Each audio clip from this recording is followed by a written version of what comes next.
गुर्जर स्वाभिमान संघर्ष समिति ने जेल भरो आंदोलन की घोषणा की और मैं इस आंदोलन का समर्थन करता हूं और मैं खुद ग्वालियर 12 तारीख को गिरफ्तारी देने के लिए आऊंगा। और मेरे साथ आपको 12 फरवरी भोपाल याद होगा, 12 फरवरी को जिस तरह से हमारे लोगों ने मेरी एक आवाज पे मध्य प्रदेश में मेरे सम्मान की रक्षा करने का काम किया, मैं फिर से अपने साथियों से, आजाद समाज पार्टी भीम आर्मी के साथियों से अपील करूंगा कि वो 12 अक्टूबर के लिए कमर कसें। सरकार की जेलें छोटी पड़ जानी चाहिए। हम उस दिन सरकार की लाठियों का दम भी देखेंगे। आप चलाना लाठी, हमारी पीठें तैयार रहेंगी। इस अन्याय के खिलाफ अगर लाठियां भी खानी पड़ी तो हम लोग पीछे नहीं हटेंगे, लेकिन हम लोग गिरफ्तारी देके ये साबित करेंगे कि हम इस समाज के स्वाभिमान सम्मान की लड़ाई में, और जो अन्याय अत्याचार इनको हो रहा है उसमें इनके साथ हैं। और मैं गुर्जर समाज के लोगों से कहूंगा, वो अगर वो कमजोर महसूस करें तो भले ही पीछे रहें, लेकिन हम लोग पीछे नहीं रहेंगे। हम लोग आगे खड़े होकर इस आंदोलन में गिरफ्तारी देने का काम करें। लेकिन जिस तरह से मकानों को चिन्हित करके नोटिस दिया जा रहा है, अगर एक गुर्जर समाज का मकान टूटा तो आप याद रखना कि ये किसी भी कीमत पर स्वीकार्य नहीं है। मैं अपने साथियों से बात करूंगा, सिर्फ ग्वालियर में नहीं, ग्वालियर के बाद पूरे देश में हर जिले में जेल भरो आंदोलन हम लोग चलाएंगे।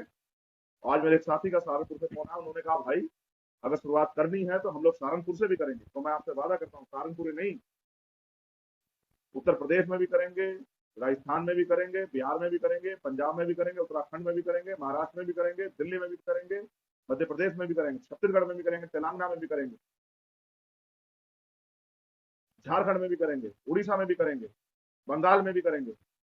जहां जहां हमारा संगठन है सारे जिला मुख्यालयों में हम लोग जेल भरो आंदोलन चलाएंगे, लेकिन किसी भी कीमत पे अपने लोगों को अन्याय अत्याचार नहीं सहने देंगे।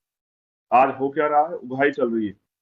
कैसे कि अगर किसी, दो घटनाएं जो मेरे सामने, अगर किसी का नाम पिंटू गुजर एफआईआर में दर्ज हो गया तो जितने पिंटू ग्वालियर आसपास में सबके घर पुलिस जाती है। और बताया तो ये गया है कि किसी से कुछ पैसे, किसी से कुछ पैसे लेके अवैध वसूली हो रही है। जैसे आकाश गुजर के नाम पे, जितने आकाश गुजर के नाम से जितने बच्चे, सबके घर पुलिस गई। और पुलिस ने, ये आकाश गुजर वो आकाश गुजर नहीं, इस बात को हम लोग मान लेंगे अगर आप हमारी जेब गर्म कर दो। इस तरह से समाज को आर्थिक नुकसान देने का काम किया जा रहा है। इनकी गाड़ियां, इनके साधन संसाधन घर से निकाल निकाल के तोड़े जा रहे हैं। भय का माहौल बनाया जा रहा है। जो लोग वहां नहीं शामिल थे और वो अपनी बात लिख रहे हैं, उनको सोशल मीडिया से उनके नंबर निकाल निकाल के उनको धमकाया जा रहा है। और उससे भी आगे बढ़ के, जो मैंने कहा कि एकता बनने का काम हो रहा था दलित और गुर्जर समाज में, उसकी एकता को तोड़ने के लिए एक इस पूरी घटना का मास्टरमाइंड हवा में प्रशासन ने दो आजाद समाज पार्टी के साथियों को बनाया, एक मकरंद बोध और दूसरे दिसंबर, और जिन पे तत्काल मास्टरमाइंड बना के रासुका लगा के जिनको रीवा जेल में भेजा। कल मेरे उनके परिवार से बात हुई, मुझे तकलीफ हुई जान के। उनका अपराध ये था कि वो अपने राष्ट्रीय नेता रविंद्र कुमार भाटी जी से एक रात पहले जब वो पहुंचे गुजर महाकुंभ में, उनके सम्मान में उनको स्वागत करने आए। और ये सारी घटनाएं इस बात की तरफ इशारा करती हैं कि किस तरह से दलित और गुर्जर समाज की एकता को कमजोर किया जाए, उसके साथ साथ किस तरह से इनका मनोबल तोड़ा जाए। अब मैं चारों तरफ देखता हूं तो मैं कहीं ये नहीं देखता कि कोई भी सरकार जो है वो इतनी डर जाए इस एकता से कि वो हिंसक हो जाए, वो साजिश करने वाली हो जाए, वो इतनी डर जाए कि वो अपराध करने में शामिल हो जाए। ये स्वीकार्य नहीं है।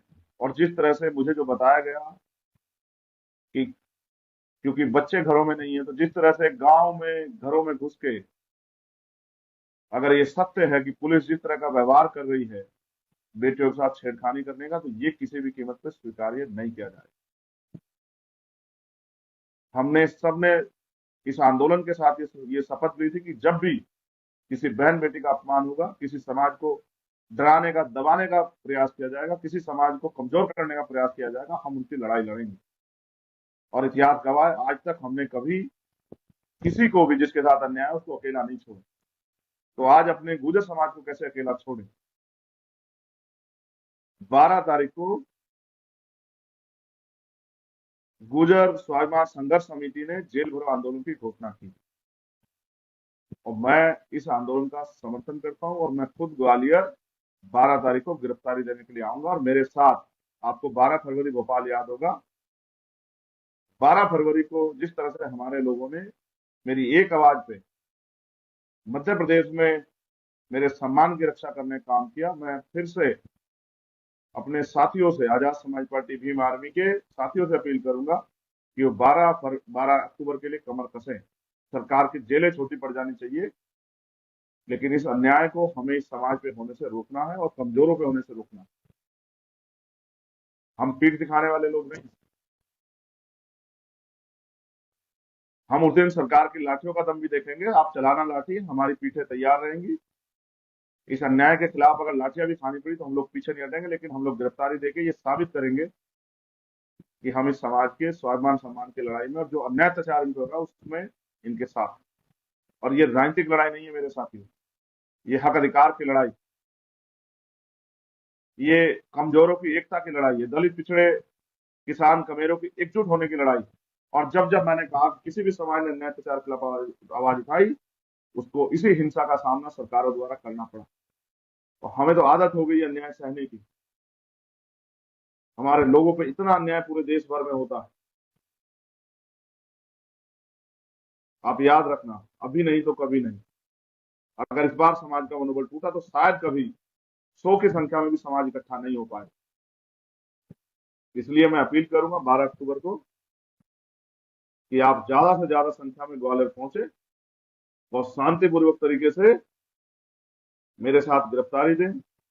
मैं देश भर से अपने साथियों से कहूंगा कि स्वाभिमान सम्मान की लड़ाई में न्योता नहीं भेजा जाता।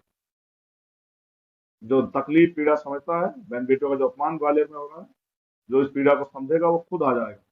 और मैं गुर्जर समाज के लोगों से कहूंगा, वो अगर वो कमजोर महसूस करे तो भले ही पीछे रहें, लेकिन हम लोग पीछे नहीं रहेंगे। हम लोग आगे खड़े होकर इस आंदोलन में गिरफ्तारी देने का काम करें। ये मेरा पहला विषय था जिसमें मैंने आपको अवगत कराया कि आज क्या स्थिति है। डर भय का माहौल है, लोग घरों पे नहीं है। और एक और बात, मैं ये मेरा प्रशासन से आग्रह है कि किसी के इशारे पे इस समाज के मनोबल तोड़ने के साथ इस समाज को आर्थिक रूप से तोड़ने का जो इंतजाम आप कर रहे हैं, अगर कानून किसी के कहे से ही काम करने लग जाएगा तो फिर वो कानून नहीं रहेगा, वो चापलूसी होगी। जिस तरह से आप ये भी जानते हैं पूरे आंदोलन में पब्लिक की किसी एक प्रॉपर्टी को नुकसान नहीं हुआ। इसका मतलब आंदोलन जिम्मेदार लोगों के हाथ में था। लेकिन जब षड्यंत्र किया गया तो शायद लोग नहीं समझ पाए हो कि कितना बड़ा खेल उनके साथ हुआ। अगर किसी आम आदमी की एक एक रुपए की प्रॉपर्टी को नुकसान नहीं होता तो इससे साबित होता है कि जो आंदोलन कर रहे थे, जो अपनी पीड़ा के लिए मांग कर रहे थे सरकारों से, वो उनका कोई इस तरह का लक्ष्य या कोई उनकी उपस्थिति ऐसी नहीं थी जिससे माहौल खराब हो। लेकिन जिस तरह से मकानों को चिन्हित करके नोटिस दिया जा रहा है, अगर एक गुर्जर समाज का मकान टूटा तो आप याद रखना कि ये किसी भी कीमत पर स्वीकार्य नहीं है। अगर सत्ता की आड़ में आप इस समाज को, इनके नेताओं को टॉर्चर करने का काम करोगे तो ये बात याद रखना कि अभी संविधान के रखवाले हैं। समय समय पे हमने हक की लड़ाई लड़के अपने विश्वास को साबित किया है। इस बार भी हम लोग साबित करेंगे। मैं जिम्मेदारी के साथ इस बात पे कह रहा हूं, अगर किसी भी भाई के मकान पे आंच आई तो जैसे आपसे मांग की कुछ लोगों ने कि इनके मकान तोड़ दो, वैसे ही मैं आपसे कह रहा हूं कि ये अन्याय स्वीकार नहीं किया जाएगा। मुख्यमंत्री, ये बात आप याद रखें। और चंद्रशेखर आजाद कोई बात झूठी नहीं कहता है, कोई वादा झूठा नहीं कहता, आप इस बात को जानते हैं। जो ग्वालियर में हो रहा है उस पर हम लोग सिर्फ, मैं अपने साथियों से बात करूंगा, सिर्फ ग्वालियर में नहीं, ग्वालियर के बाद पूरे देश में हर जिले में जेल भरो आंदोलन हम लोग चलाएंगे। आज मेरे एक साथी का सहारनपुर से फोन आया, उन्होंने कहा भाई अगर शुरुआत करनी है तो हम लोग सहारनपुर से भी करेंगे। तो मैं आपसे वादा करता हूँ, सहारनपुर ही नहीं, उत्तर प्रदेश में भी करेंगे, राजस्थान में भी करेंगे, बिहार में भी करेंगे, पंजाब में भी करेंगे, उत्तराखंड में भी करेंगे, महाराष्ट्र में भी करेंगे, दिल्ली में भी करेंगे, मध्य प्रदेश में भी करेंगे, छत्तीसगढ़ में भी करेंगे, तेलंगाना में भी करेंगे, झारखंड में भी करेंगे, उड़ीसा में भी करेंगे, बंगाल में भी करेंगे। जहां जहां हमारा संगठन है सारे जिला मुख्यालयों में हम लोग जेल भरो आंदोलन चलाएंगे, लेकिन किसी भी कीमत पे अपने लोगों को अन्याय अत्याचार नहीं सहने देंगे। और मैं अपने साथियों को कहूंगा, घबराए मत। अगर ये सरकार जुल्म करेगी तो इस सरकार के ताबूत में भी आखिर कील ठोकने का काम यही वंचित वर्ग के लोग करेंगे। मैं तो सरकार को भी समझाना चाहता हूं कि वो हठधर्मिता छोड़े, वो जिद छोड़े, वो ये षड्यंत्र बंद करे। अगर वो नहीं मानते तो फिर आगे भविष्य में बड़े से बड़े आंदोलन के लिए तैयार हो जाए।